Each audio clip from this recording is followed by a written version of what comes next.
Hello everyone, কেমন আছো সবাই? আশা করছি ভালো আছো। আমিও মোটামুটি ভালোই আছি। চলে এসেছি ছোট্ট একটা মিনি ব্লগ নিয়ে। অনেক দিন হলো তোমাদের সাথে কোনো ব্লগ শেয়ার করা হয় না, আর ভিডিও করা হয় না। আগের ভিডিও ছিল সেইগুলোই তোমাদের সাথে শেয়ার করছিলাম। ও তোমাদেরকে তো বলাই হলো না যে কোথায় যাচ্ছি। আসলে আজ তো রথযাত্রা, তাই জন্য ভাবলাম বাড়িতে বসে থেকে লাভ নেই। আর আমাদের এখানে কিন্তু সকাল থেকেই হচ্ছে বৃষ্টি। এই বৃষ্টির মধ্যেই যখন দেখলাম একটু বৃষ্টি কম হচ্ছে, তখনই বেরিয়ে পড়লাম বরকে নিয়ে একটু মেলায় যাওয়ার জন্য। আর তোমাদেরকেও জানাই শুভ রথযাত্রা। সব তোমরা কে কে রথযাত্রা উপলক্ষে রথের মেলায় গেছো সেটা কিন্তু আমাকে কমেন্টে অবশ্যই জানাও। তোমরাও জগন্নাথ আর রথকে একটু দর্শন করে নাও।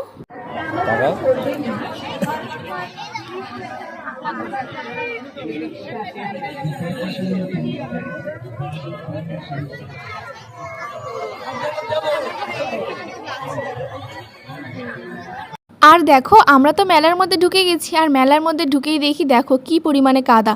জানো তো এখানে আমরা বিয়ের আগেও এসেছি আর বিয়ের পরেও এসেছি, মানে আগের বছর এসেছিলাম তখনও সেম এরকম কাদা ছিল।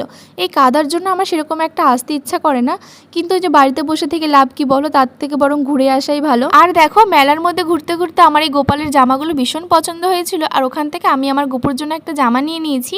আর এখানে এই কাপগুলো ভীষণ ভালো লাগছিল। ওকে জিজ্ঞাসা করছিলাম যে কোনটা নেব, ও বলছিল যেটা ইচ্ছা সেটাই নাও। তো সাদাটাই পছন্দ হলো, তাই জন্য এখান থেকে একটা এক সেট কাপ নিয়ে নিলাম। আর ওখান থেকে কাপ নেওয়ার পর আমার সেরকম কিছুই পছন্দ হচ্ছিল না, তাই জন্য আর সেরকম কিছুই নিইনি।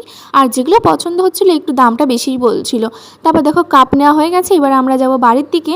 আর মেলার মধ্যে যেহেতু আমরা সেরকম কিছুই খাইনি, তাই জন্য ভাবলাম আমরা যাওয়ার সময় একটু মোমো খেয়ে বাড়িতে যাব। আর এই দোকানের মোমোটা তো আমাদের অলওয়েজ বেস্ট লাগে, তাই জন্য আমরা এখান থেকেই মোমোটা বেশিরভাগ খাই।